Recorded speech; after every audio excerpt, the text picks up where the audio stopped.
Beragam cara dilakukan penipu cinta di dunia maya untuk meraup keuntungan.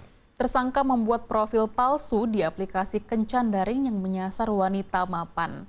Korban didekati agar tergiur dalam investasi bodong.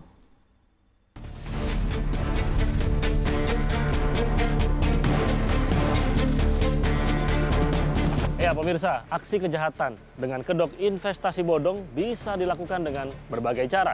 Polsek Metro Gambir, Jakarta Pusat akhirnya membongkar kasus penipuan baru yang ini juga baru dilakukan dan baru terungkap dengan kedok kencan secara daring.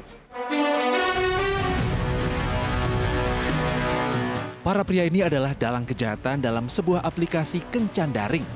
Mereka memanfaatkannya untuk melakukan penipuan. Menggunakan laptop dan ponsel, mereka membuat sejumlah profil laki-laki tampan. Bujuk rayu pun dilayangkan pada korbannya yang merupakan wanita mapan hingga jatuh cinta. Saat di mabuk asmara, wanita itu rela mentransfer sejumlah uang pada tersangka dengan iming-iming investasi yang memiliki keuntungan 25%. Ya pemirsa, kira-kira di apartemen bilangan Jakarta Pusat inilah polisi membongkar sarang kejahatan online. 20 pelaku operator ditangkap beserta barang bukti, laptop, dan juga foto profil palsu.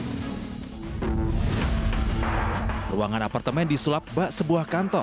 Selain mengamankan laptop dan kartu seluler sekali pakai, polisi juga menemukan narkoba jenis sabu-sabu dan alat hisapnya.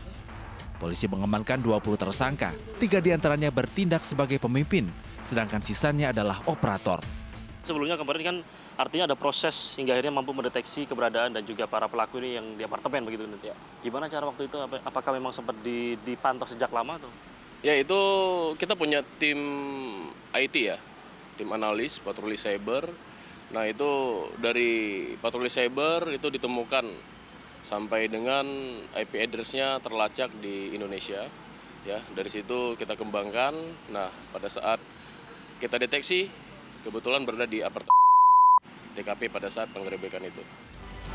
Apa faktor yang membuat para korban bisa jatuh dalam rayuan maut penipu ini?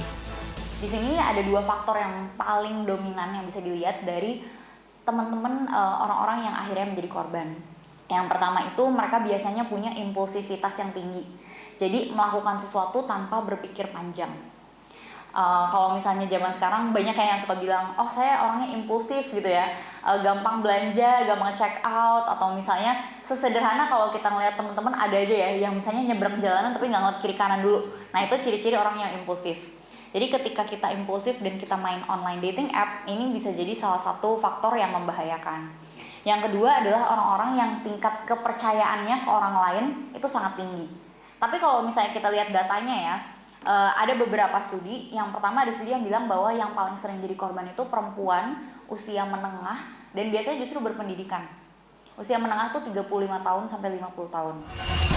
Seluruh korban adalah warga negara asing yang berasal dari Filipina dan Thailand. Namun tidak menutup kemungkinan ada warga negara Indonesia yang terkena bujuk rayu akun palsu itu. Otak kejahatan yang merupakan warga negara asing asal Tiongkok kini juga dalam buruan polisi. Ke-20 tersangka dijerat Undang-Undang ITE dengan ancaman kurungan 12 tahun penjara. Iya pemirsa, jadi jangan terlalu percaya dengan apa yang terjadi di media sosial. Karena biasanya apa yang dijanjikan secara berlebihan kerap berujung pada petaka. Dan tetap waspada karena kejahatan online kian merajalela dengan berbagai macam cara. Rama Ditya Domas dan Yusuf Fajar melaporkan dari Jakarta.